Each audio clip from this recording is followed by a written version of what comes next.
Bem-vindos à semana 4 da nossa disciplina de robótica do Departamento de Engenharia Mecânica da Universidade Federal do Triângulo Mineiro.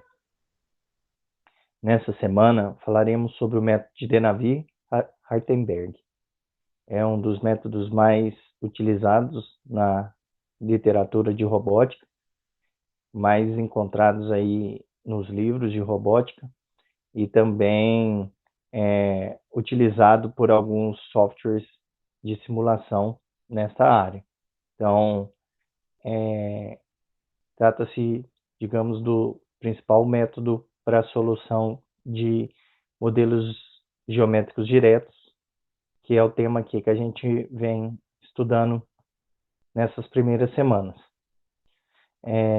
Nesse método, os referenciais são numerados a partir do zero, da base, né? Então, nós vamos ter um referencial na base denominado referencial zero, né? Como a gente já tinha antes, até o referencial n mais 1, que é o referencial que vai estar no elemento terminal, da mesma forma como a gente viu antes.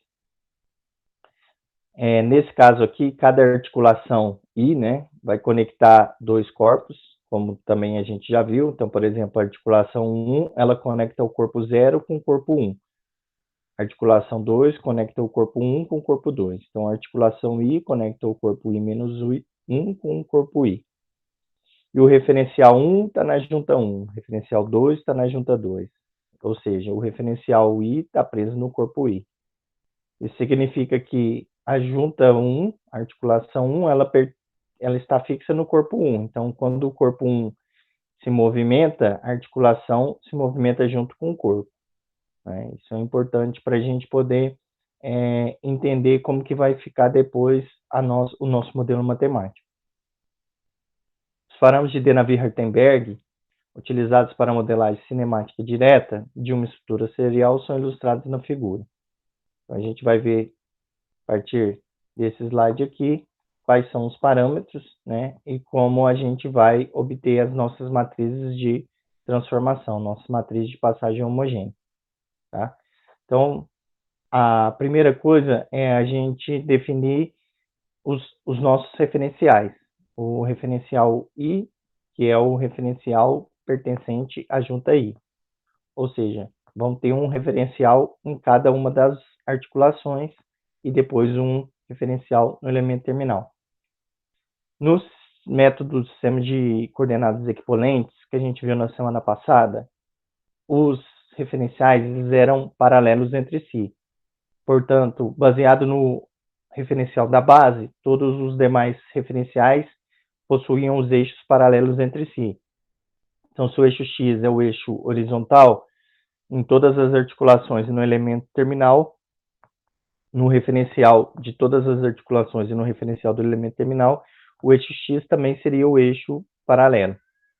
E assim, para os demais. Aqui não, aqui nós vamos ter que seguir algumas regrinhas, né, que eu vou passar para vocês a partir de agora, de como definir esses referenciais de cada uma das articulações. Então, o primeiro eixo que a gente vai definir em cada uma das articulações é o eixo ZI, o eixo Z. Então, como que a gente define o eixo Z aqui no método Denavier-Hartenberg? O eixo Z vai ser sempre o eixo da articulação. O que isso significa?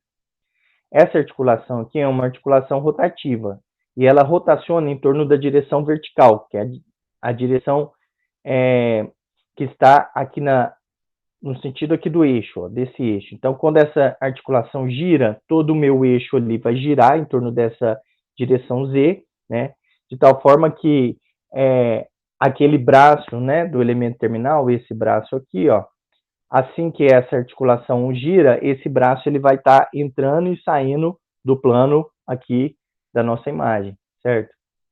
Já essa junta 2, ela é uma junta rotativa em torno da direção perpendicular ao plano da imagem. Ou seja, quando essa articulação gira, né, girar em torno aqui do eixo, coloco o meu dedão na direção saindo, né, do plano da imagem e coloco os meus dedos na direção, né, do braço do elemento terminal, e assim ele vai estar girando como se fosse um ponteiro, né, de um relógio aqui no sentido pode ser horário ou anti-horário, mas no plano da imagem, né? Então, esse braço, ele vai girar para cima e para baixo aqui no sentido horário ou anti-horário, quando a junta Q2 se mover, e a junta Q1, quando ela se mover, esse braço aqui do elemento terminal vai estar entrando e saindo do plano, né? Então, vai estar entrando e saindo, e no caso, com a junta Q2, ele vai estar no próprio plano da imagem.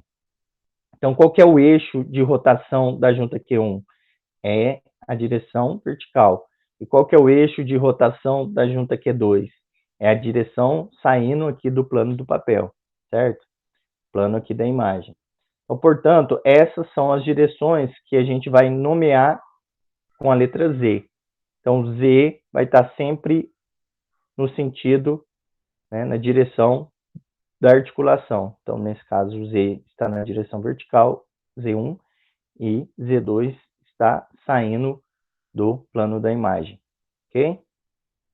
Definido o eixo Z em cada uma das articulações, o próximo passo é a gente definir o eixo X em cada uma das articulações. O eixo XY, ou seja, em cada articulação I, nós vamos ter um eixo X de acordo com a seguinte regrinha, ó. O eixo XY possui a direção da perpendicular comum entre ZI-1 e ZI, com o sentido de ZI-1 para ZI. Vamos entender o que é isso aqui, ó. Temos aqui o eixo Z1 e o eixo Z0. O eixo X1, ele possui a perpendicular comum entre Z0 e Z1. O eixo XY é perpendicular comum a ZI-1 e ZI. Ou seja, I aqui vale 1, de tal maneira que ZI-1 é Z0 e ZI é Z1. Portanto, eu quero calcular, eu quero definir, na verdade, onde está o meu X1. Então, o X1 é perpendicular comum de Z0 e Z1. Da mesma forma, depois, X2 vai ser perpendicular comum entre Z1 e Z2. Aqui, então, eu tenho XI, ou seja, o I valendo 2, perpendicular comum a ZI-1, ou seja, 2 menos 1, 1, Z1, e ZI, ou seja, Z2. Então, seguindo aqui, ó, o eixo XY possui perpendicular comum de ZI-1 e ZI. Então, vamos entender até aqui, até na vírgula, olha. O meu Z0 é a direção vertical e o meu Z1 também é a direção vertical. Portanto, o meu X1 ele tem que ser perpendicular tanto a Z1 quanto a Z0. Então, perpendicular comum entre Z1 e Z0. Essa direção aqui, ó, direção horizontal, ela é perpendicular a Z1, ou seja, forma um ângulo de 90 graus entre ela e Z1. Assim como essa direção aqui, ó, que é a direção entrando ou saindo do papel, né, direção perpendicular ao plano da imagem, né, ela também é perpendicular a Z1, que aqui também forma um ângulo de 90 graus. Então, eu posso escolher tanto essa direção horizontal, quanto essa direção, né, entrando ou saindo aqui do plano da imagem, como perpendicular a Z1. Se eu analisar em relação a Z0, também, né, essa direção aqui é perpendicular a Z0, assim como essa direção entrando e saindo do papel também é perpendicular a Z0. Portanto, o eixo X1 pode ser tanto o eixo horizontal, quanto o eixo entrando aqui ou saindo do papel. Por quê? Porque ambas as direções são perpendiculares a Z1 e perpendiculares a Z0. Eu preciso de uma direção aqui que seja perpendicular a Z0 e a Z1, e nesse caso, ambas são. Eu vou escolher essa daqui, que é a direção horizontal, apenas pelo fato do X0 também estar nessa direção. Então, eu vou manter paralelo. Quanto mais eu puder manter paralelos os meus eixos, mais fácil vão ficar os meus cálculos depois. Então, por comodidade, por simplicidade, para facilitar depois, eu não vou mudar X1 em relação ao X0, ok? Mas apenas nesse caso que eu tenho escolha, né? Já no caso do X2, vocês vão ver que eu não tenho escolha. Eu preciso de um eixo que seja perpendicular tanto a Z2 quanto a Z1. Tá? Z1 é a direção vertical e Z2 é a direção aqui, ó, saindo do papel. saindo do plano da imagem. Qual que é a direção que é perpendicular tanto a Z2 quanto a Z1 simultaneamente? Nesse caso, não tem escolha, tem que ser a direção horizontal.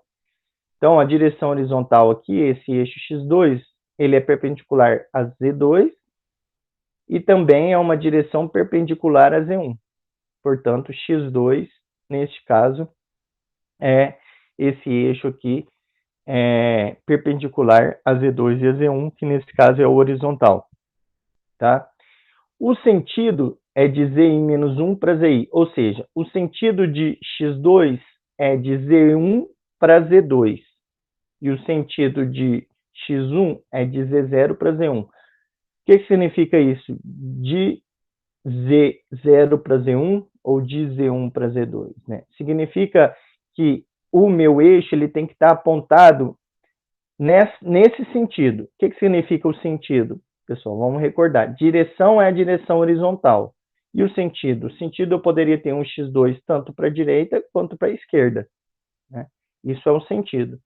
No caso do X1 aqui, ó, mesma coisa. Direção horizontal, mas e o sentido? Poderia ser tanto para a direita quanto para a esquerda. Como que eu vou escolher? Para a direita ou para a esquerda? A gente vai escolher baseado nessa regrinha. Ó. O sentido é de Zi menos 1 para Zi. Só que nesse caso aqui, ó, tanto o Z0 como o Z1 estão alinhados, eles estão na mesma linha, ó, pertencem à mesma linha. Portanto, eu não tenho aqui um delta, né, na direção de X entre Z0 e Z1. Ou seja, tanto faz, nesse caso, eu posso escolher X1 para a direita ou X1 para a esquerda. A mesma coisa em X2, ó. O Z1 está alinhado com o Z2. Então, nesse caso que eles estão alinhados, eu posso escolher X2 tanto para a direita quanto para a esquerda. Tá? A gente vai ver exemplos depois que eles não vão estar na mesma linha. Né? E aí, essa questão do sentido vai fazer diferença. Ok? Imagine, por exemplo, que a articulação 2 estivesse aqui e não aqui. Então, o meu Z2 estaria aqui e o meu Z1 estaria aqui. Então, o Z1 vai estar nessa linha e o meu Z2 estaria nessa linha. Aí sim, eu tenho um delta aqui, ó, na direção de X1 entre o Z1 e eu teria, se o Z2 estivesse nessa direção, a junta 2 estivesse aqui, ou seja, nessa linha aqui. Portanto, o meu X1 teria que ser de Z1 para Z2, ou seja, nesse caso seria para a direita também. Agora, se a minha articulação 2 estivesse aqui, ó, né, deslocada aqui para a esquerda, o meu Z2 estaria saindo do papel nesse ponto aqui. Então, o meu Z2 estaria nessa linha e o meu Z1 estaria nessa linha. Então, o meu X1 seria apontando de Z1 para Z2. Então, nesse caso, teria que ser para a esquerda, porque o Z2 estaria para a esquerda. Ok? E assim por diante. Vamos fazer exemplos depois para vocês entenderem na prática aí essa questão do sentido. Ok? A origem do referencial I, ela é posicionada na interseção de ZI com a perpendicular comum entre ZI menos 1 e ZI. Quem é a perpendicular comum entre ZI menos 1 e ZI? XI. Então, a interseção de ZI com XI me dá origem, ou seja, a interseção aqui, ó, de X1 com Z1, esse pontinho aqui me dá origem 1. A interseção de Z2 com X2, esse pontinho aqui, me dá origem 2, e assim por diante. Então, a origem vai estar sempre na interseção de XI com ZI, ok? Nos casos que o ZI menos 1 e o ZI forem paralelos, que é esse caso que eu falei para vocês, eles estão alinhados, né? Uma escolha adequada da posição da origem pode simplificar a operação. Então, eu poderia escolher o XI um pouco mais para cima, um pouco mais para baixo, porque, né, a direção, o vetor, não me importa, né, se eu coloco ele mais para cima ou mais para baixo. Porém, aqui a gente vai escolher sempre na origem, aqui bem no centro, né, da articulação, ok? E o eixo YI? Então, o eixo ZI é o eixo da junta, o eixo da articulação, né, na direção a qual ocorre o movimento. O eixo X é a perpendicular comum entre ZI e ZI menos 1. E o eixo YI, né? O eixo Y de cada articulação ele é definido pela regra da mão direita. Então, se o X está para a direita e o Z está para cima, de acordo com a regra da mão direita, coloco os dedos na direção de X, giro na direção de Y e botei o meu Z para cima. Então, o Y tem que ser entrando, né, para que eu tenha o Z para cima. Já no caso da articulação 2, ó, coloco os dedos na direção de X e giro na direção de Y, me dando o meu Z saindo do plano da imagem. Portanto, nesse caso, o Y para cima, porque X para a direita e Y para cima vai me dar o meu Z saindo. Sempre regra da mão direita, ok? Porém, a gente, em geral, a gente nem vai escrever o eixo Y, porque ele é consequência do X e do Z. Então, só para deixar os nossos desenhos um pouco mais legíveis, um pouco mais limpos, né, didáticos, a gente, por vezes, não escreve nem indica onde que está o Y para não poluir a nossa imagem e, caso necessário, a gente sabe o sentido e a direção do Y pela regra da mão direita, ok?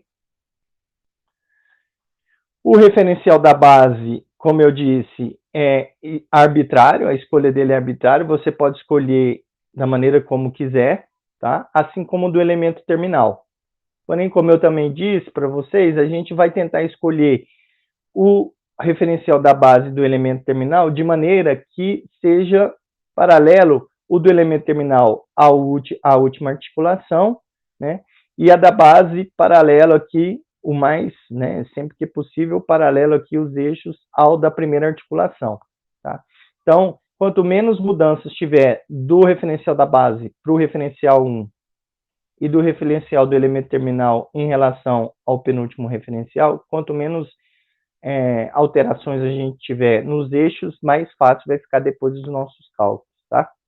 Então, a escolha é arbitrária, vocês podem escolher da maneira como quiser. Em geral, eu forneço para vocês o referencial da base para vocês começarem os exercícios, tá? E o restante vocês vão calculando. Porém, caso eu não forneça, vocês podem escolher, então, de maneira que simplifique os cálculos de vocês, sendo o mais paralelo, os eixos, o quão mais paralelo possível do primeiro referencial aqui, ok? Bem, a principal diferença do método de Nenavir-Hartenberg para o de sistema de coordenadas equiponentes é com relação à matriz de passagem homogênea, matriz de transformação. Lá no caso do sistema de coordenadas equiponentes, a gente tinha que avaliar de um referencial para o referencial da frente quais os movimentos que estavam ocorrendo. Então, se tinha translação, se tinha rotação, dependendo do movimento que tinha, a gente definia a nossa matriz de passagem homogênea, né? Vale a pena dar uma recordada lá no exercício para vocês estarem alinhados aqui com o método, tá? Então, sistema de coordenadas equiponentes, o que a gente fazia? Analisava um referencial para o referencial da frente, via quais os movimentos, né, que tinha, se tinha rotação, se era rotação em torno de X, do Y, do Z, dependendo de qual rotação a gente tinha lá uma matriz de rotação, e depois a gente analisava se tinha alguma translação e colocava também na matriz de passagem homogênea. Já no caso aqui do método de Nenavir-Hartenberg, a matriz vai ser sempre essa daqui, ó.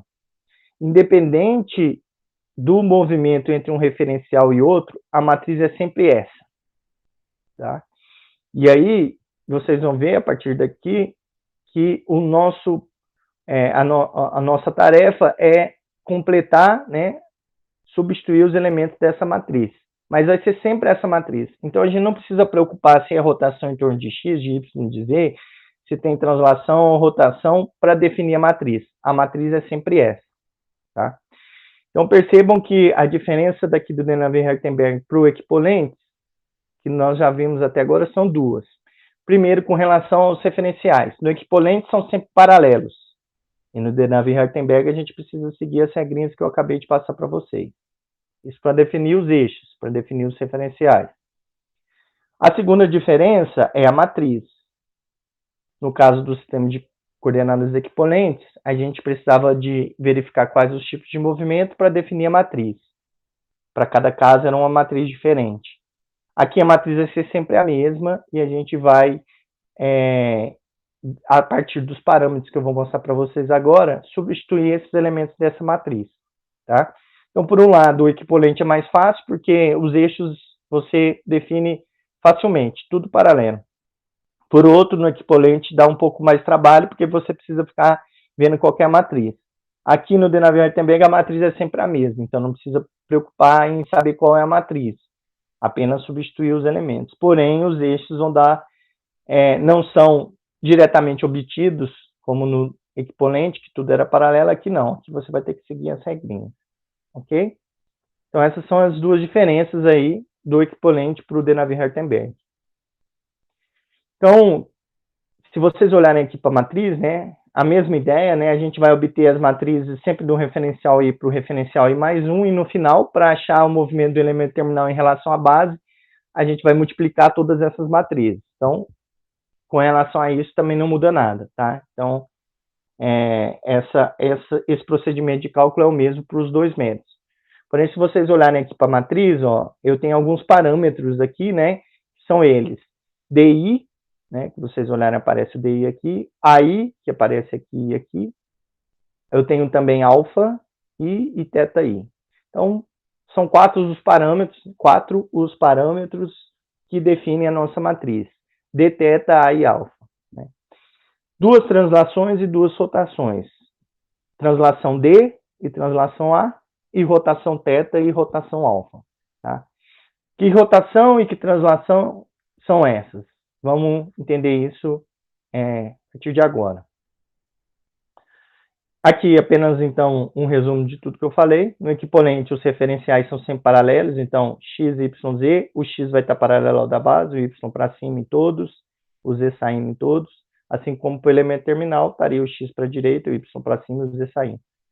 Já que no de Navier-Sternberg vai depender do sentido da direção da junta, para a gente definir o z. Então, se essa rotação é em torno da direção vertical, o z está para cima. Se essa rotação é em torno da direção saindo do papel, z está saindo. Tá? Depois o x, de acordo com a regrinha que a gente viu aí, sempre perpendicular comum a zi e zi menos 1.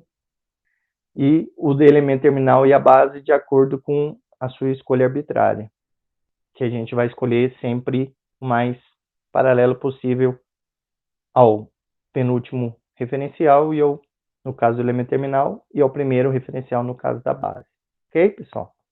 Essas são as diferenças dos eixos. Porém, as matrizes, no caso do equipolente, depende da direção do movimento, do tipo do movimento, e já que no de Navier-Sternberg a matriz é sempre em função dos parâmetros de translação A e D e de rotação θ e alfa.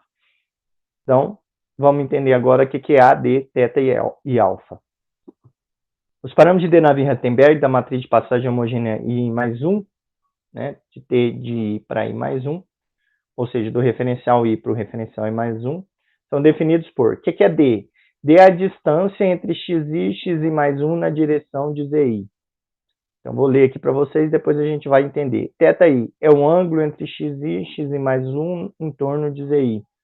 A, comprimento da perpendicular comum entre zi e zi mais 1 na direção de xi mais 1. E αi representa o ângulo entre zi e zi mais 1, medido em torno de xi mais 1. Então, vamos entender o que está escrito aqui, ó. Resumidamente, pessoal, a maneira mais fácil que eu vejo de vocês entenderem isso é o seguinte. Imagine que eu tenho aqui um referencial I. Eu vou realizar 4 operações com esse referencial. Então, imagine que o meu eixo Z é essa direção aqui. Primeiro, eu vou rotacionar, eu vou transladar na direção de Z, ó. Então, aqui o meu referencial I, vou transladar na direção de Z, que é o meu parâmetro DI. Então, o que é DI? É a translação na direção de Z. Depois eu vou rotacionar em torno de Z, que é o meu θi. Depois eu vou transladar na direção do X, que é o meu AI. E depois eu vou rotacionar em torno de X, que é o meu αi. Novamente, tenho aqui o meu referencial I, vou transladar na direção ZI, que é a minha translação DI. Depois vou rotacionar em torno de Z, que é o meu ângulo θi. Percebam que, ó, quando eu rotaciono em torno de Z, o meu X e o meu Y, eles variam, eles giram, certo?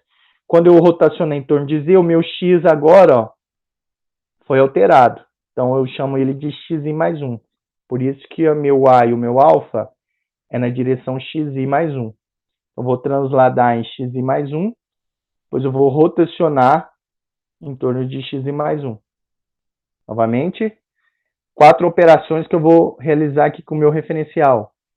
Transladar, ó, aqui eu tenho ó, X, Y, Z. X, Y, Z. Vou transladar em Z de DI. Vou rotacionar em torno de Z de θI. Quando eu rotaciono, o meu X mudou. Então, agora ele é um XI mais 1. Vou transladar em XI mais 1 de AI. E vou rotacionar em torno de XI mais 1 com ângulo alfa-I. Aqui no desenho temos isso, ó. Então, eu tenho aqui um referencial I menos 1 e um referencial I em origem OI aqui, ó. Então, primeiro, tenho aqui a minha direção X e eu tenho aqui a minha direção Z, ok? Então, ó, eu tenho uma translação na direção de Z. A minha origem está aqui. Então, ela vai transladar na direção de Z, ou seja, vai subir aqui, ó, de DI. Depois, então, nesse caso, o meu Z está para cima, ó. Vou transladar na direção de Z de DI, depois vou rotacionar em torno de Z, ó. Perceba que aqui eu tenho uma rotação θ em torno de Z, ó. Como que eu sei que essa rotação está em torno de Z? Eu coloco o dedão na regra da mão direita, coloco o Z, dedão na direção de Z, ó, e gira o meu eixo XY em torno de ZI. Ó, girou. O meu X está apontado para cá e o meu Z está para cima.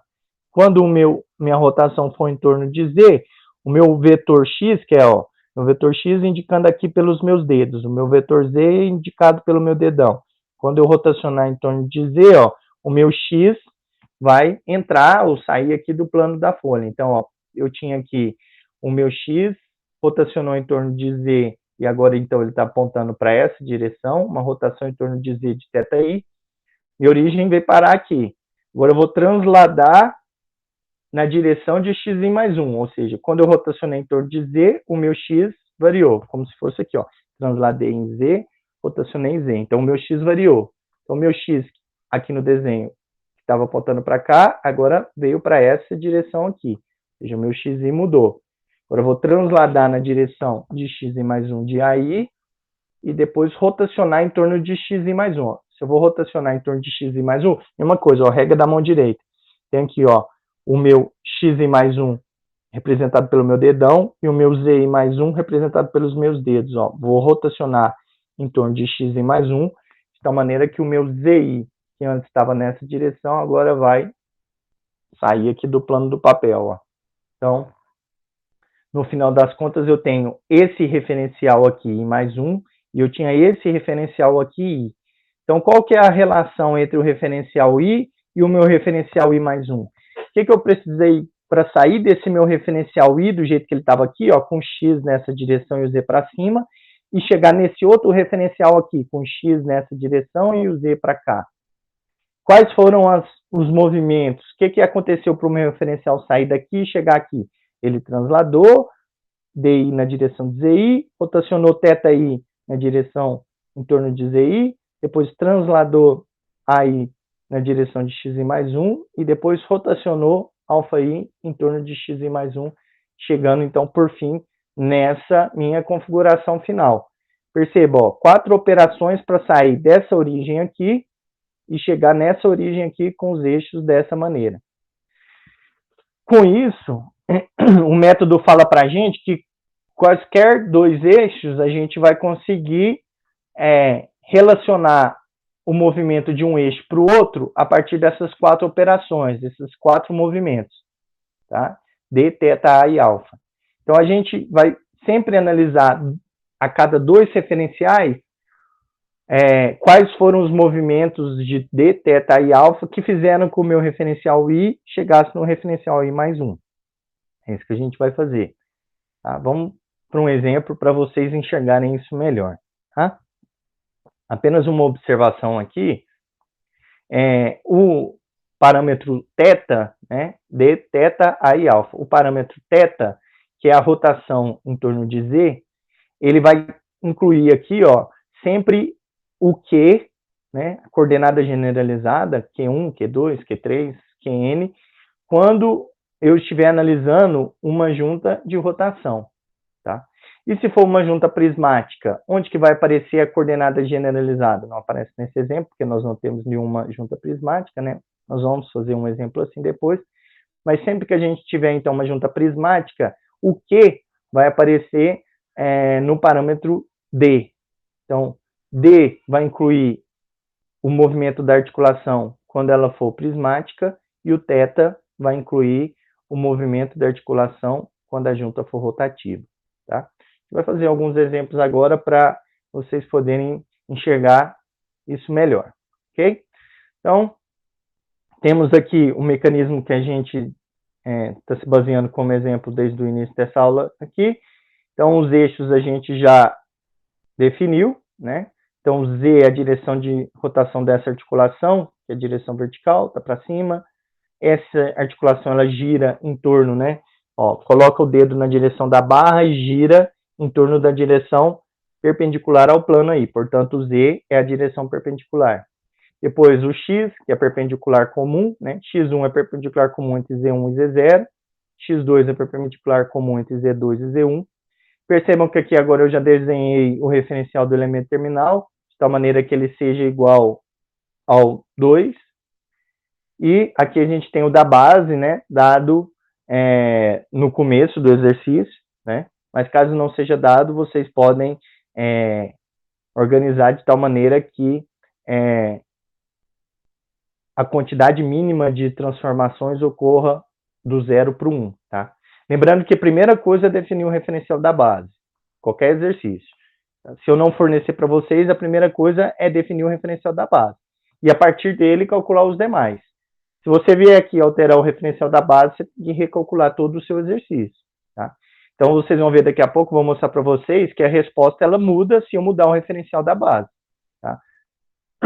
Então, o mesmo exercício, o mesmo mecanismo, pode ter diferentes respostas se o referencial da base for diferente. A gente vai ver isso daqui a pouco, tá? Então, vamos lá. Nosso objetivo aqui, então, após definir os referenciais, é a gente calcular os parâmetros d, θ e alfa para cada uma das matrizes de passagem TI, TI mais 1. Então, como que a gente vai fazer? A gente vai fazer uma tabelinha, tá? A gente vai colocar sempre assim, ó, d, θ e alfa, e as linhas vão ser a quantidade aqui de referenciais. Então, começo no 0, então vou ter uma matriz de 0 para 1, dado por essa linha, ou seja, uma matriz de TI e mais 1, então nessa linha aqui o meu I vale 0, ok? Nessa linha aqui o meu I vale 1, então vou ter a matriz de 1 para 2, e por último eu tenho aqui a linha quando o I vale 2, nesse caso a matriz de 2 para 3. Não tem a quarta linha 3, por quê? Porque não tem uma passagem de 3 para 4, não existe um referencial 4.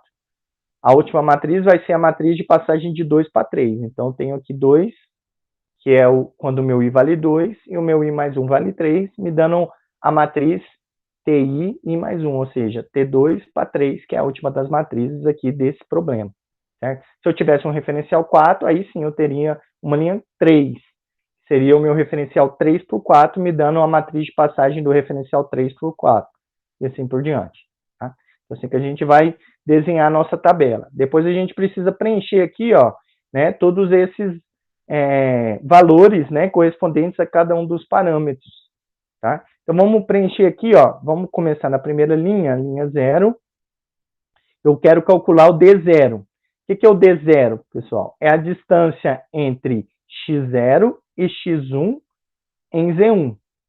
Então, a distância entre x0 e x1 na direção de Z0. Ó, I vale 0. Distância entre x0 e x1 em Z0, tá? De novo, essa linha, o meu I vale 0. Então, eu tenho aqui D0, que vai ser a distância entre x0 e x1 em Z0, ok? Então, a distância entre x0 e x1 na direção de Z0. Qual é? L0. Qual que é a distância entre x0 e x1 nessa direção aqui de Z0. Exatamente L0. Então, vem aqui, coloca L0. Ok? Aqui, eu vou ter θ 0. Então, o que é θ 0? É o ângulo entre x0 e x1 em torno de Z0. Quanto que eu rotacionei em torno de Z0 para sair de x0 e chegar em x1? X0 e x1 eles são paralelos. Então, eu não tive nenhuma rotação em torno de Z0 para corrigir aqui ó, a orientação de x1. Portanto, se eles são paralelos, x0 e x1, o ângulo é zero. Mais um aqui, ó. A0. O que vai ser A0? Distância de Z0 e Z1 em x1. De novo, A0 vai ser distância entre Z0 e Z1 em x1. Então, qual a distância entre Z0 e Z1 na direção de x1? Z0 e Z1 estão alinhados. Então, não tem nenhuma distância entre Z0 e Z1 na direção de x1.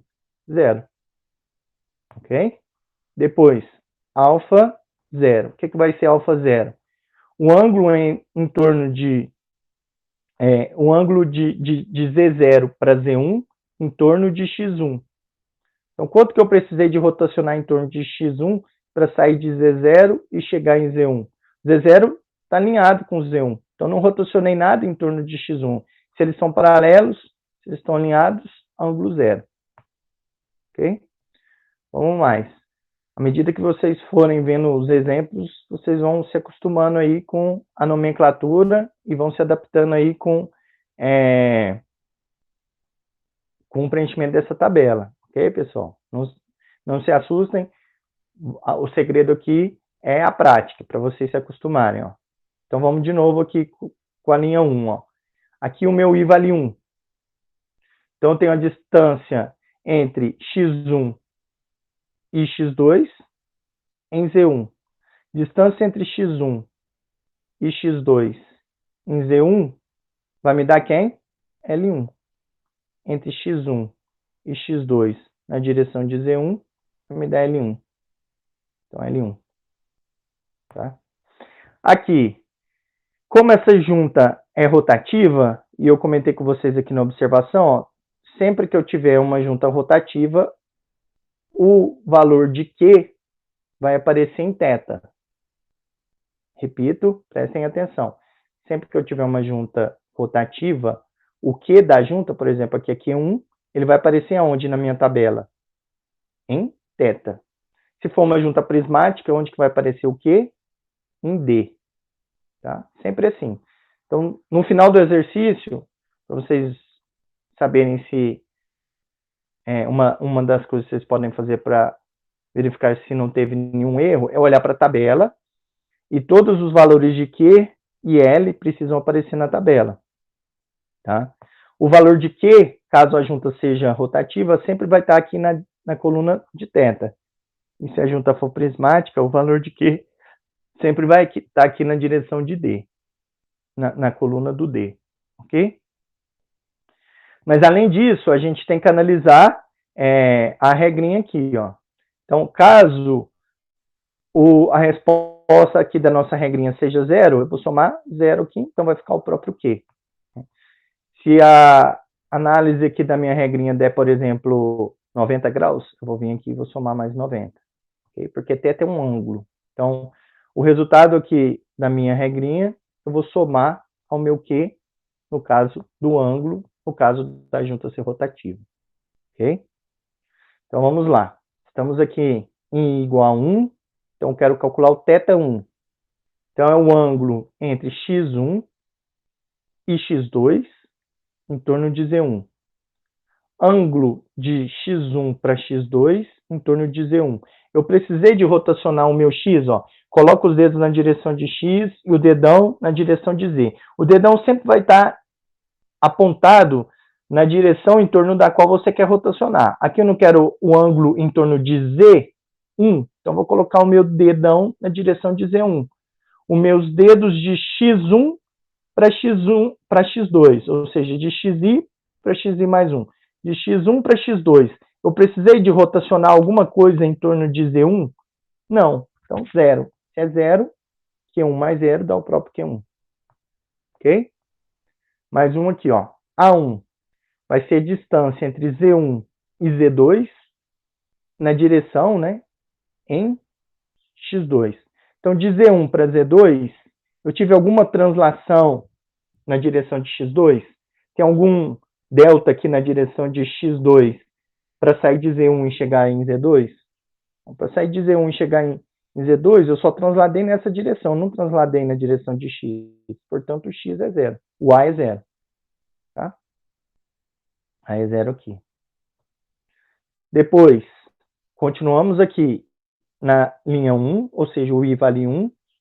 Portanto, agora eu quero o alfa 1, que vai ser o ângulo entre Z1 e Z2 em torno de x2. Z1 para Z2 em torno de x2. Percebam que agora eu tenho um ângulo aqui, ó. De Z1, ó, coloca em torno de x2, então vai lá e coloca o dedo na direção do x2. O Z1 está na direção vertical e o x2 está na direção horizontal. Em torno de x2, quanto que eu precisei de rotacionar Z1 para chegar em Z2? Ó, rotacionei em torno de x2 de 90 graus. Por quê? Porque o meu Z1 estava na direção vertical e agora ele está saindo do papel. Então, em torno de x2, dedão na direção do x2, dedos na direção do Z1. Z1 em torno de x2, chego em Z2, saindo do papel. Ou seja, rotação de 90 graus para me dar aí o Z2. Z1 girou 90 graus em torno de x2 para chegar em Z2. Então, rotação de 90 graus, o alfa 1, né, que estamos falando aqui deste elemento da tabela, 90 graus. Ok, pessoal? Próxima linha, I igual a 2. Tá? Então, se I igual a 2, eu vou ter D2 calculado como distância entre x2 e x3 em Z2. De x2 para x3, eu tive que transladar na direção de Z2. Z2 é uma direção saindo do plano aqui da imagem. Eu tenho algum delta na direção de Z2 para sair de x2 e chegar em x3? Não, x2 e x3 estão alinhados aqui, ó. Então, zero. Ok? Próximo. Se eu estou na linha 2 aqui, eu estou falando de θ2. Então, quem que é θ2? É o ângulo entre x2 e x3 em Z2. x2 e x3 em torno de Z2 precisou de rotacionar? Não. Por quê? Porque eles estão alinhados. Então, zero. Eu vou fazer Q2 mais zero, vai dar o próprio Q2. Tá? Já falamos do Q2, sempre vai aparecer aqui em θ quando a junta for rotativa. Imagine, pessoal, um exemplo, tá? Imagine que o x3 estivesse para cima. Tá? O elemento terminal, vocês podem escolher da maneira como vocês quiserem. Lembra que a gente falou? Lembra que eu falei para vocês que é interessante manter paralelo com o penúltimo referencial? Exatamente por isso. Caso eu tivesse colocado aqui, por exemplo, o x3 para cima, eu teria que, para sair de x2 e chegar em x3, rotacionando em torno de Z2, que é a direção perpendicular, eu teria um ângulo de 90 graus aqui. Eu teria que somar Q2 mais 90. De novo, ó, imagine que o meu x3 estivesse para cima. Então, o que seria o meu θ2? Seria o meu ângulo entre x2 e x3 em torno de Z2. x2, coloco os dedos na direção de x2. Em torno de Z2, coloco o meu dedão na direção de Z2. E eu teria que rotacionar, ó, em torno de Z2 para sair de x2 e chegar em x3. Então, se eu tivesse escolhido o meu x3 para cima, pode? Pode. Porém, teria que somar 90 graus aqui no θ. Entenderam? Então, a escolha dos eixos vai implicar diretamente nos valores dos parâmetros e, por fim, nas matrizes de passagem homogênea. Ok? Mais um aqui. I igual a 2, estou na linha 2. A2. O que vai ser o meu A2? Vai ser distância entre Z2 e Z3 em x3. Distância entre Z2 e Z3 na direção de x3. Quanto que eu preciso deslocar na direção de x3 para sair de Z2 e chegar em Z3? L2. Então, vai aparecer L2 aqui. ok? Por fim, alfa 2 vai ser ângulo entre Z2 e Z3 em torno de X3. Z2 e Z3 estão paralelos. Então, não precisei de rotacionar nada em torno de X3, portanto, zero. Entendido? Então, é assim que a gente preenche aqui a nossa tabela dos parâmetros de de Navier-Rattenberg. Percebam na nomenclatura, pessoal. A gente chama essa tabela de tabela dos parâmetros de de Navier-Rattenberg. Quais são os parâmetros de de Navier-Rattenberg? D, θ e alfa. Para que a gente calcula os parâmetros de de Navier-Rattenberg? Para depois substituir na matriz dos parâmetros de de Navier-Rattenberg. Qual é ela? Essa matriz aqui que eu mostrei para vocês num dos slides anteriores. Então, eu tenho aqui A, D, θ e alfa, certo? Então, vou fazer a matriz de 0 para 1. Então, a matriz de 0 para 1 é quando o meu I vale 0. Aqui, ó, matriz de TI para TI mais 1. I para I mais 1, ou seja, o meu I vale 0 e o meu I mais 1 vale 1.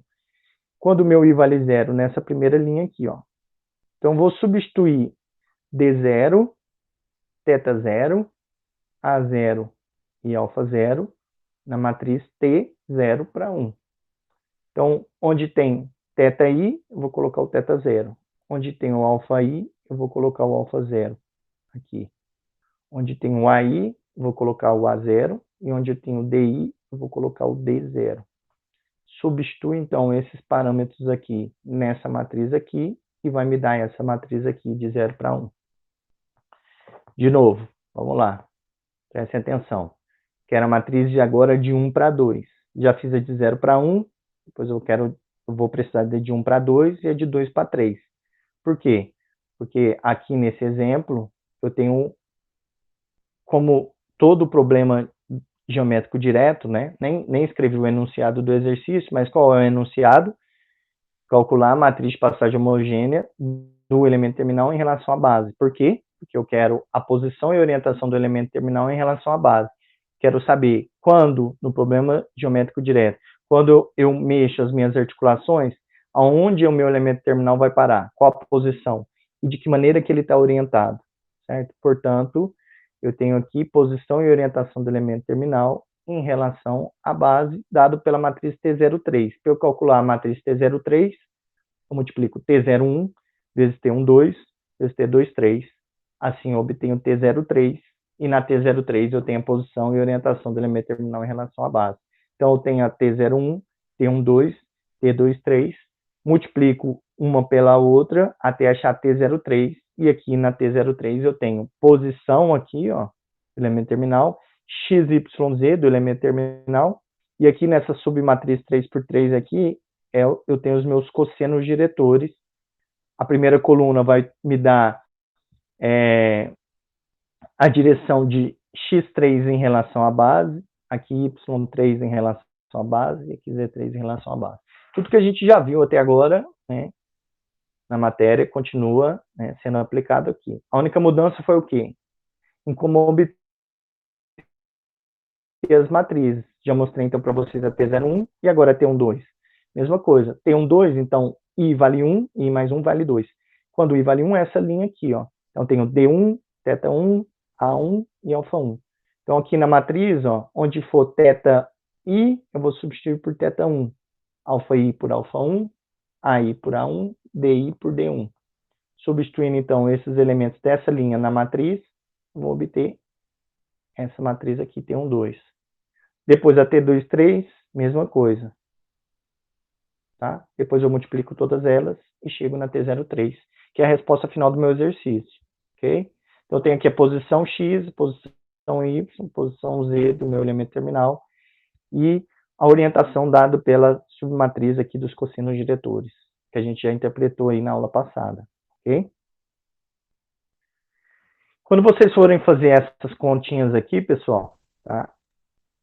Dica, façam à mão.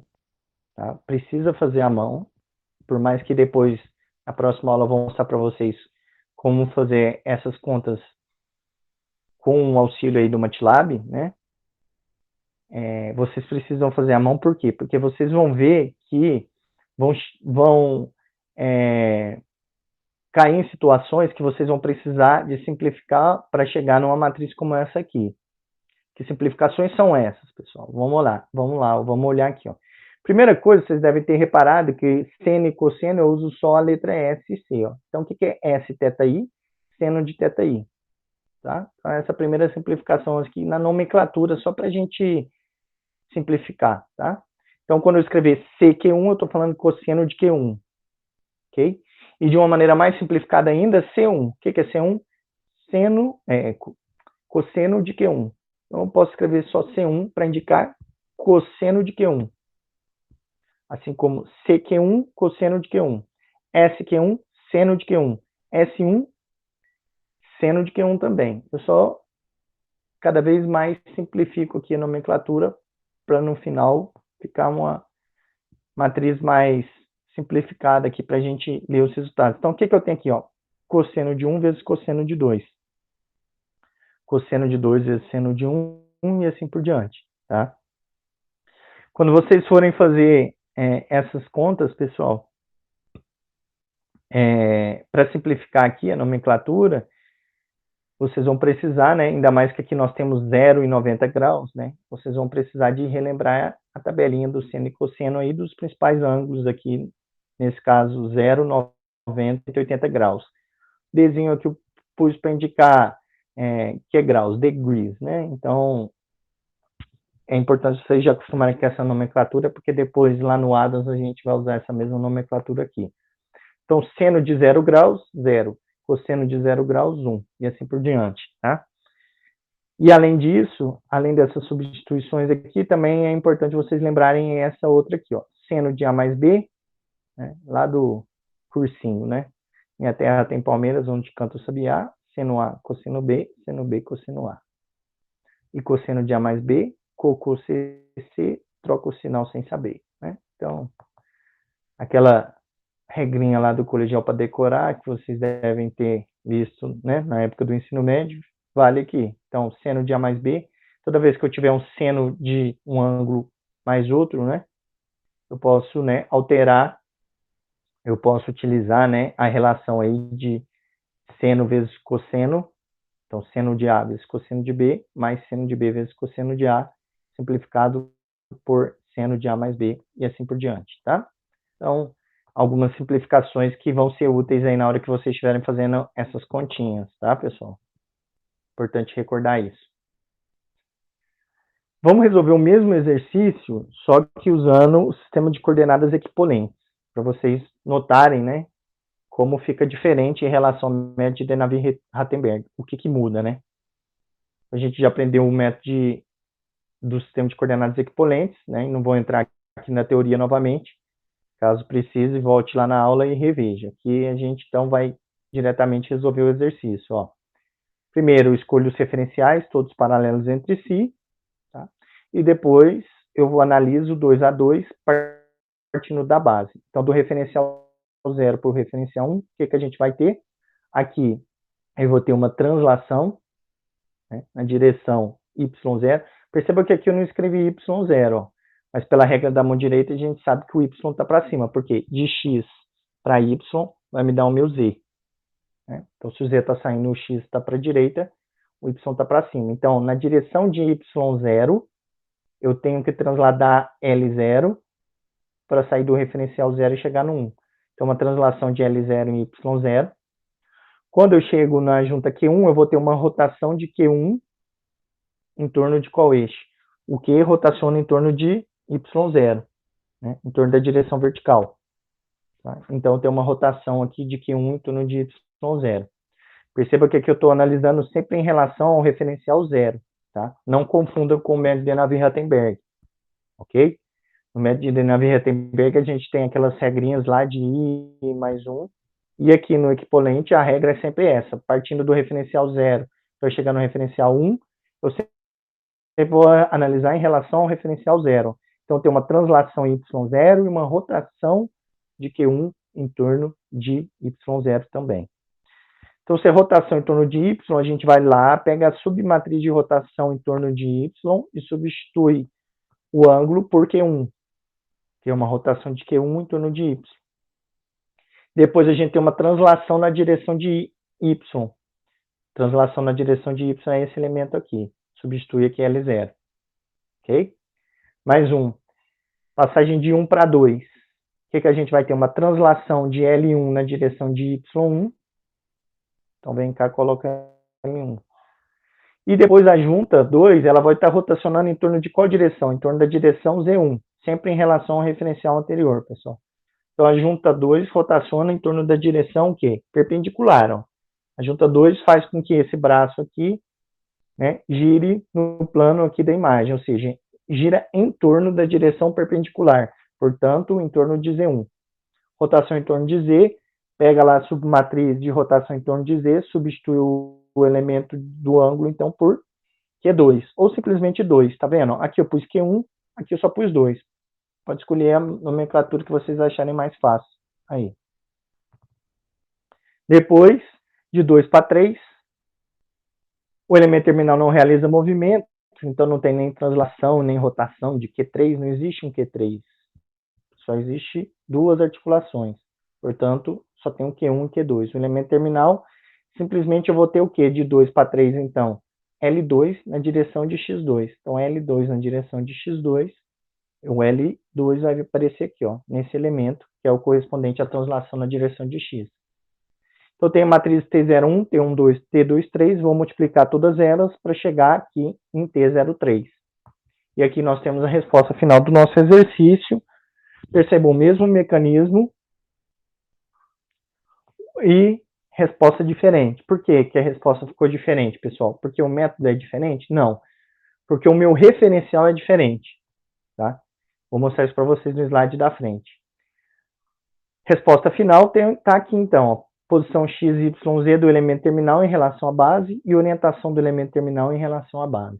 Ok? Então, por que que a resposta deu diferente? No equipolente, ó, nós estamos usando x para a direita, y para cima e z saindo. No de Navier-Rattenberg ficou x para a direita, z para cima e y saindo. No caso, o y nem é saindo, está errado aqui, né? O x ele está entrando, né? De x para y vai me dar o meu z. Então, o y tem que estar entrando, tá? Então, x0 vai estar para a direita, o y0 vai estar entrando, ó, coloca o dedo na direção de x0, gira entrando, vai me dar o z para cima.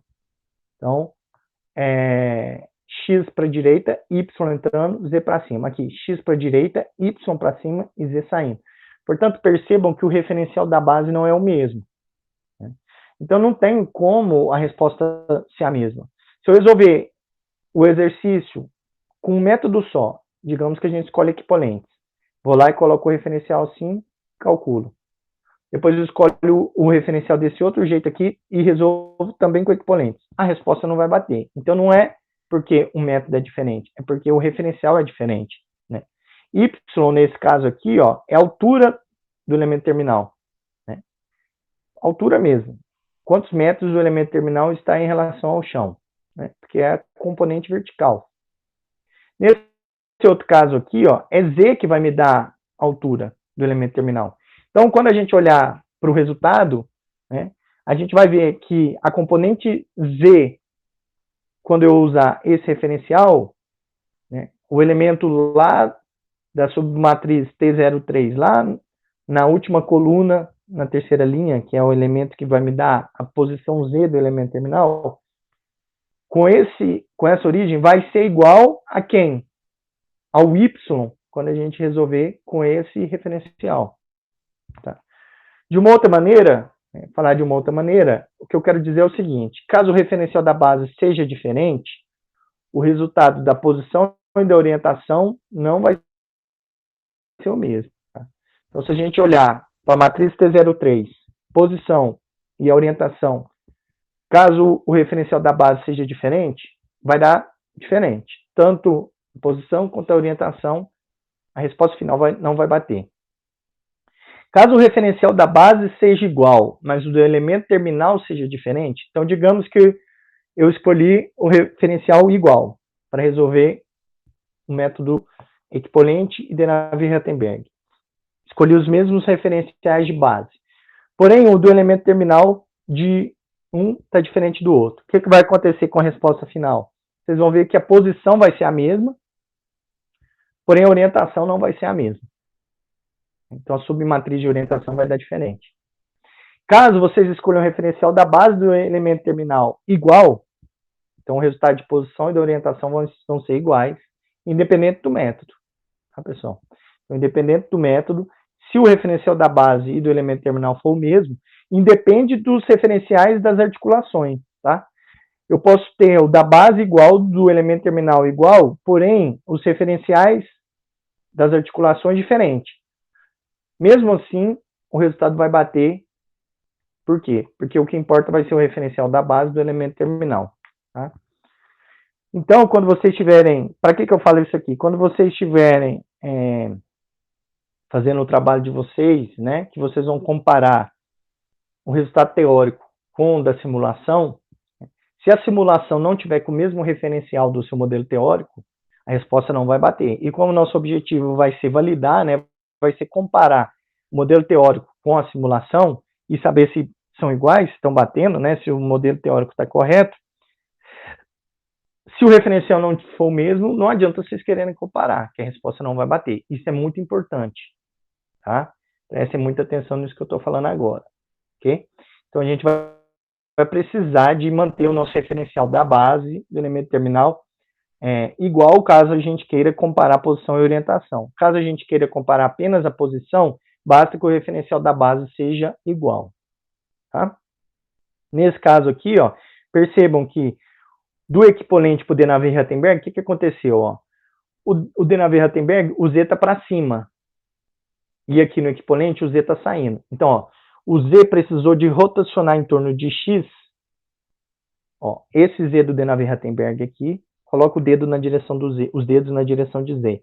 E o X o dedão na direção de X. Rotaciona, então, o Z em torno de X, que o Z vai estar, ao invés de vertical, vai estar na direção saindo do plano da imagem. Então, eu precisei de rotacionar esse Z aqui de 90 graus em torno de X para ele ficar nessa direção. Então, percebam, ó, do Denavier-Rattenberg, eu rotacionei em torno de X para chegar no equivalente. Então, ó, se eu quiser comparar as respostas, eu vou precisar de pegar a resposta do equivalente, né, e pré-multiplicar aqui pela matriz de rotação em torno de X de quantos graus? De 90, né? O Z rotacionou 90 graus. Ele estava para cima e agora ele está saindo. Então, se eu pegar a resposta, a matriz de passagem homogênea do equivalente, pré-multiplicar por uma matriz de rotação em torno de X, né? Qual é a matriz em torno de X? Aquela lá da primeira semana de aula, né? De 90 graus, substituindo o ângulo por 90 graus, aí sim eu posso comparar a orientação e a posição com o Denavier-Rattenberg. Tá? Já, se eu tenho a resposta do Denavier-Rattenberg e quero comparar com o equivalente, aí é o contrário, né? Eu tenho que multiplicar por uma rotação de menos 90, né? Porque aí é o eixo que estaria saindo e para ele ficar para cima, eu tenho que rotacionar em torno de menos X, ó. Dedão na direção de menos X, dedos na direção de Z saindo. Rotaciono, Z vai estar para cima. Então, rotacionar de 90 graus em torno da direção de menos X, ó, dedo na direção contrária de X. Menos X, Z vai estar saindo, rotaciona em torno de menos X, Z vai estar para cima, ou seja, rotação em torno de menos X, ou menos 90 graus em torno de X, vezes a matriz de Denavier-Rattenberg, vai me dar a resposta do equivalente. Tá? Então, é assim que a gente compara a resposta caso os referenciais e os métodos não forem os mesmos, ok?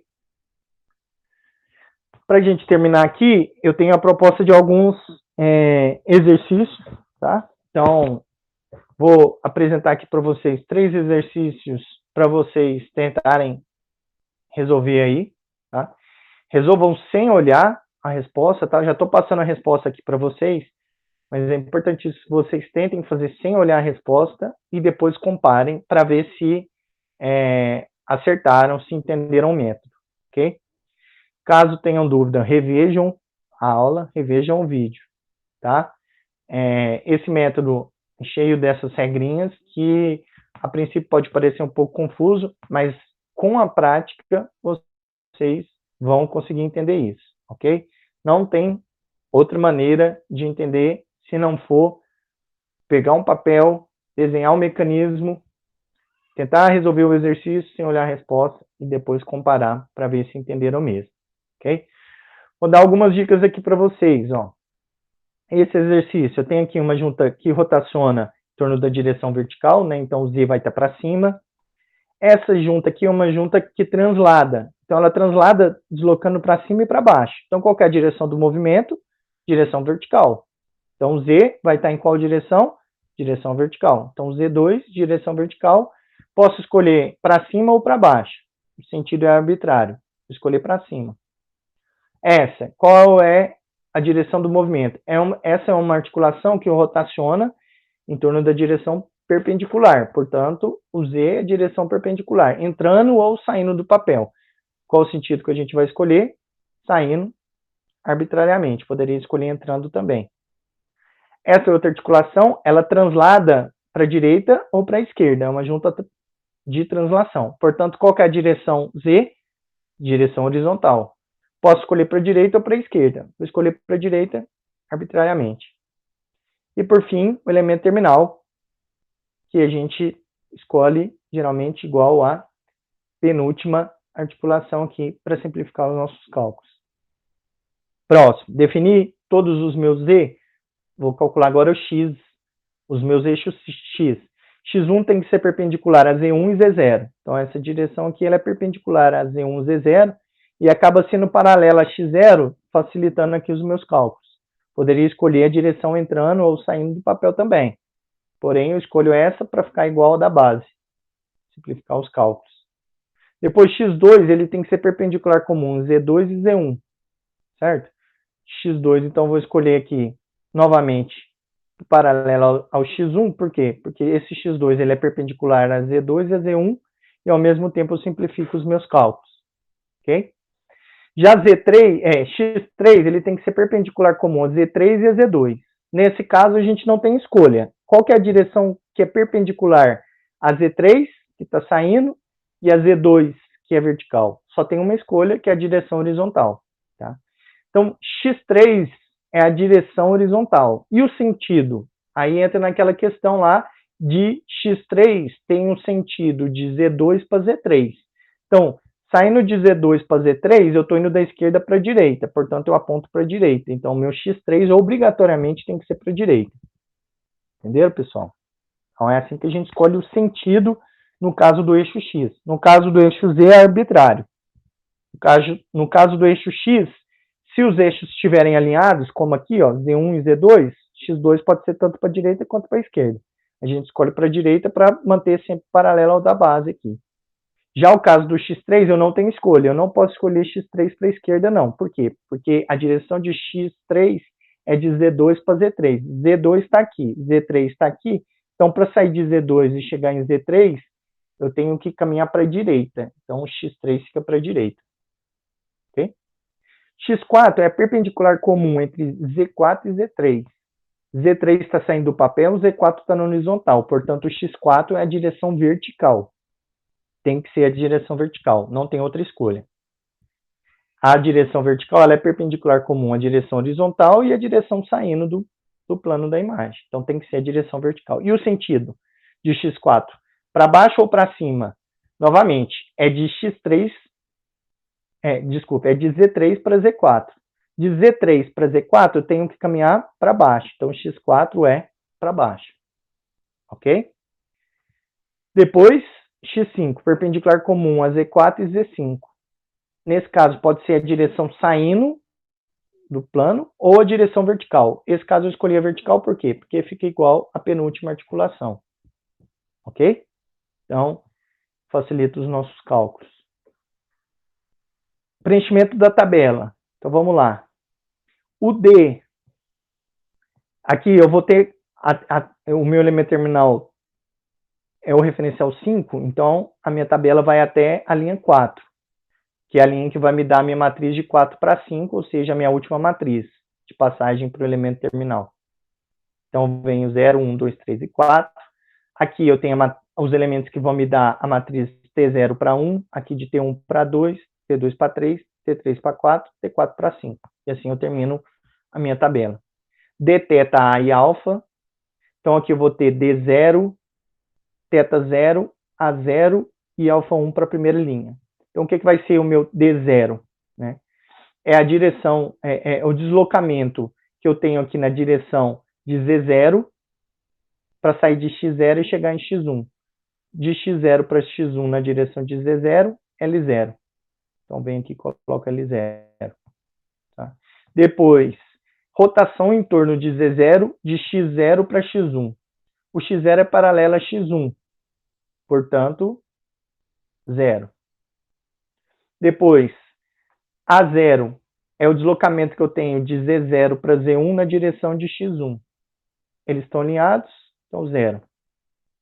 Depois, α0 é a rotação que eu tenho de Z0 para Z1 em torno de X1.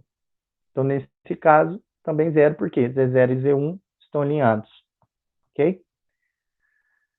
Onde que vão aparecer os valores de Q? Que são as minhas coordenadas generalizadas aí. Que são os valores dos movimentos das articulações.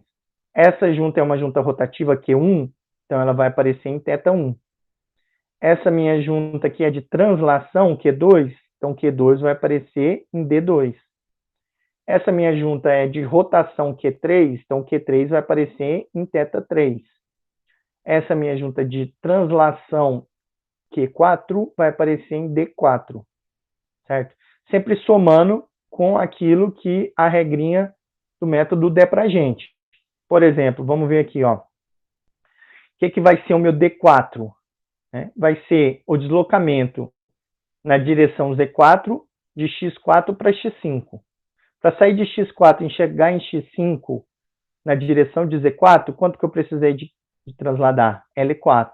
Então, eu já tinha Q4 aqui, vou somar L4. Tá? E assim por diante. O que vai ser o meu θ3?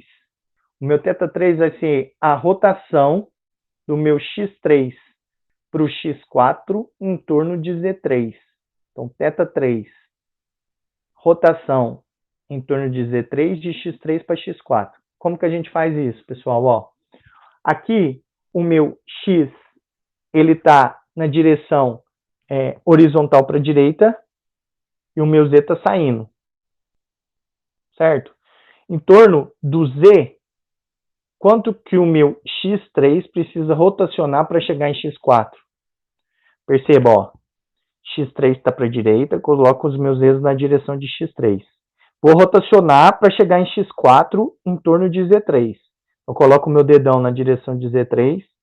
Em torno de Z3, para o X3 chegar em X4, eu tive que rotacionar aqui, ó, 270 graus ou menos 90. Ok? Por isso que aparece menos 90. Aqui, ó, vamos ver esse parâmetro aqui, ó, que é o α3. Então, o α3 vai dar para a gente o ângulo de Z3 para Z4 em torno de X4. Então, em torno de X4, quanto que eu tive? Ó, X4, coloco o meu dedão para baixo. Z3, saindo do papel. De Z3 para Z4, quanto que eu tive que rotacionar em torno de X4? 290 graus também. 270 graus também, ou menos 90. Por isso que aparece aqui menos 90. Ok? Então, ó, Z3 saindo do papel, X4 para baixo. Quanto que eu tenho que rotacionar em torno de X4 para o Z3 que está saindo do papel ficar na direção horizontal? 270 graus ou menos 90. Ok? E assim por diante, pessoal. Tentem fazer, tá? Sem olhar aqui a resposta, para vocês chegarem comparar o resultado. Passo também para vocês aqui um segundo exercício, tá? Mesma coisa. Ó, direção dessa junta aqui, ó. Essa junta aqui é uma junta de translação. Então, ó, ela vai transladar na direção dessa barra. Então, qual que é a direção? Z1 é a direção da barra, a direção horizontal.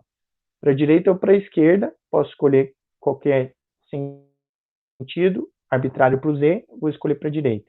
Essa junta é uma junta que rotaciona em torno da direção vertical, ou seja, quando essa articulação aqui, 1 rotacionar, 2 rotacionar, essa minha estrutura aqui, ó, vai estar toda entrando e saindo do papel, tá? Rotação em torno da direção vertical. Portanto, Z2, direção vertical. Essa minha articulação é uma articulação prismática. Percebam pelo desenho, tá, pessoal? Ó, um retângulo aqui, ó, é articulação prismática. quando a gente desenha com essa simbologia aqui, ó, né, que a gente põe aqui o retângulo com as arestas maiores aqui, ó, nas bordas superior e inferior, é uma junta rotativa, tá? Então, a junta prismática que translada para cima e para baixo, portanto, Z3 na direção vertical, para cima ou para baixo. Pode escolher, arbitrário, escolho para cima. Depois, X1 perpendicular comum a Z0 e Z1, X2 perpendicular comum a Z2 e Z1. Perceba que eu escolho aqui, ó, X2 paralela a X1, paralela a X0. Depois, X3 tem que ser perpendicular comum a Z3 e Z2. Então, nesse caso aqui, vou escolher para a direita, tá? Poderia ser para fora também. A gente escolhe para a direita para facilitar os nossos cálculos, tá? Por quê? Porque quando a gente for fazer a translação de Z2 para Z3 na direção de X3, vai aparecer o L3. Então, aqui, ó, translação de Z2 para Z3 na direção de X3 vai me dar o meu alfa 2, que é o L3. Perceberam? E assim por diante. Ok? Então, Z2 para Z3, translação na direção de X3, L3, que é o parâmetro A3, A2, ok? L3 em A2. E esse último exercício aqui proposto mostra para a gente uma das vantagens de se utilizar o método de Denavier-Rattenberg, né? Por quê? Porque o Z é sempre a direção da junta. Então, ó, essa junta aqui, ela rotaciona, né, em torno da direção horizontal. Então, dedão na direção horizontal, a minha articulação está rotacionando em torno dessa direção horizontal. Então, o meu Z1 está na direção horizontal. Já essa articulação 2 é uma articulação prismática. Mas aqui, esse meu robô, ele tem uma configuração que ele tem uma barra aqui, ó, formando um ângulo de 45 graus. Aqui não tem articulação nenhuma. Aqui simplesmente é a barra, né, que ela é dobrada aqui, né, em 45 graus. Portanto, qual que é a direção Z2? A direção Z2 é a direção aqui da barra, ó. Portanto, ele não vai estar nem vertical nem horizontal. O Z2 vai estar na direção da junta. O Z sempre é a direção da junta. Portanto, o Z2 vai estar na direção da junta, que é essa direção aqui vertical. Tá? E aí, onde que vai aparecer o ângulo de 45 graus aqui na nossa tabela? Percebam, para quanto que eu precisei de rotacionar em torno de X2 para sair de Z1 e chegar em Z2, que é o parâmetro alfa 1. Ó, alfa 1 é o ângulo de Z1 para Z2 em torno de X2. Então, ó, X2 está saindo do papel. Então, ó, de Z1 para Z2, ó, rotacionei quanto em torno de X2? 45 graus. Então, 45 já vai aparecer aqui direto, em alfa 1. Tá? Alfa 1 é um ângulo entre Z1 e Z2 em torno de X2. Então, de Z1, coloca os dedos na direção de Z1. Em torno de X2. Então, coloca o X2, o dedo saindo do papel. Tá? O X2 aqui está saindo do papel, tá? Não está na direção, não está na direção vertical para baixo, não. Está saindo do papel, assim como o X3 também está saindo do papel. Então, em torno de X2, ou seja, coloca o dedo saindo do papel. Dedão saindo do papel. Z1 para Z2, em torno de X2, quanto que eu rotacionei? 45 graus. Tá? Então, aparece automaticamente aqui. Q1 vai aparecer aonde? Se é uma junta rotativa, vai aparecer em θ1. Q2 vai aparecer aonde? Se é junta prismática, Q2 vai aparecer em T2. Tá? Além disso, aqui nós vamos somar L2 e L3, por quê? Porque ó, em D2, nós vamos ter o deslocamento de X2 para X3 na direção de Z2. Aí você vai me falar, seria apenas L3. Porém, quando a gente faz essa rotação aqui, ó, de X1 para X2, o L2 ainda não tinha aparecido, ó. Então, como o L2 ainda não tinha aparecido na nossa tabela, e todos os parâmetros, tanto Q quanto L, precisam aparecer na nossa tabela, onde que a gente pode colocar o L2? A gente pode somar no L3, por quê? Porque ele está na mesma direção de L3, ó. Então, vou somar L2 com L3 com Q2, que é o tanto que essa junta aqui translada, para eu ter, no final das contas, o comprimento total dessa barra aqui, ó. Vai ser L2, que é daqui até aqui, L3, que é daqui até aqui, e Q2, que é o quanto essa articulação vai andar para frente e para trás. Imagine como se fosse um amortecedor, né? Então, quando o pistão desloca, né, o elemento terminal vai para frente e para trás aqui, aumentando, né, o tamanho desse braço, né, que começa aqui e termina, né, no elemento terminal. Portanto, o comprimento total desse braço é L2 mais L3 mais Q2, então vai ficar tudo aqui, tá? Repito, pessoal, quando vocês terminarem um exercício, se vocês perceberem que faltou algum Q ou algum parâmetro geométrico, ou seja, alguma cota do desenho de vocês têm que voltar na tabela e preencher na direção, no parâmetro adequado, ok? Caso esse mesmo exercício, uma observação, uma dica aqui, ó, seja feito pelo sistema de coordenadas equivalentes, a gente teria uma pequeno detalhe aí, ó. A gente, no sistema de coordenadas equivalentes, nós não podemos fazer isso aqui, ó, de inverter o sentido do Z. O Z teria que estar para a direita e o X saindo. Por quê? Porque todos os referenciais precisam estar paralelos entre si, no equivalentes, certo? Então, como que a gente ia resolver esse problema? No equivalente, quando a gente fosse fazer a matriz de passagem de 1 para 2, né, eu teria que analisar lá, de 1 para 2, eu teria uma translação L1 na direção de Z1, e depois eu teria uma translação, ó, na diagonal, né? Como que a gente coloca essa translação na diagonal na matriz de passagem homogênea? A gente teria que decompor ela. Como que a gente decompõe ela? Vai ter uma componente aqui em Z e uma componente em Y. O Y está para onde nesse exercício aqui, pessoal? O X1 está saindo, o Z está para a direita. Então, para onde que está o Y? De X para Y vai me dar o meu Z. Então, o Y está para baixo. Então, ó, X saindo, Y para baixo vai me dar o meu Z para a direita. Portanto, meu Y está para baixo. Eu teria aqui, ó, que caminhar na direção diagonal, ou seja, esse comprimento aqui, L2 mais Q2, né, que é o quanto está juntando, decomposto aqui em Z, daria L2 mais Q2, seno ou cosseno de 45, que é a mesma coisa. E na direção de Y, L2 mais Q2, seno ou cosseno de 45, que é a mesma coisa, porém, na direção de menos Y1. Então, repito, quando eu fosse fazer a matriz de 1 para 2, a gente teria aqui um deslocamento de L1 mais L2 Q2 seno de 45, que daria aqui a minha componente desse deslocamento na direção diagonal aqui, decomposta aqui na direção de Z1. Então, translação em Z1 de L1 mais L2 mais Q2 seno de 45, ou seja, decomposto aqui. Em Y, eu teria uma translação em menos Y, por quê? Porque eu teria que transladar para cima enquanto o Y está para baixo. Então, uma translação em menos Y de quanto? Da componente aqui, ó, L2 mais Q2 cosseno de 45. Tá? Então, na hora de preencher a matriz de passagem homogênea pelo sistema de coordenadas equivalentes, a gente teria essas duas translações aí, do referencial 1 para o referencial 2. Ok? Então, façam os exercícios, repito, comparem as respostas com os slides para vocês confirmarem se entenderam, tá? E revejam os vídeos em caso de dúvida aí. A única maneira de entender é praticando, resolvendo esses exercícios, ok? Então, com isso, a gente encerra aqui esta semana 5, tá? Nos vemos aí no vídeo da próxima, da semana 4 a gente encerra agora e nos vemos aí na próxima semana, que é a semana 5, ok? Até mais, obrigado.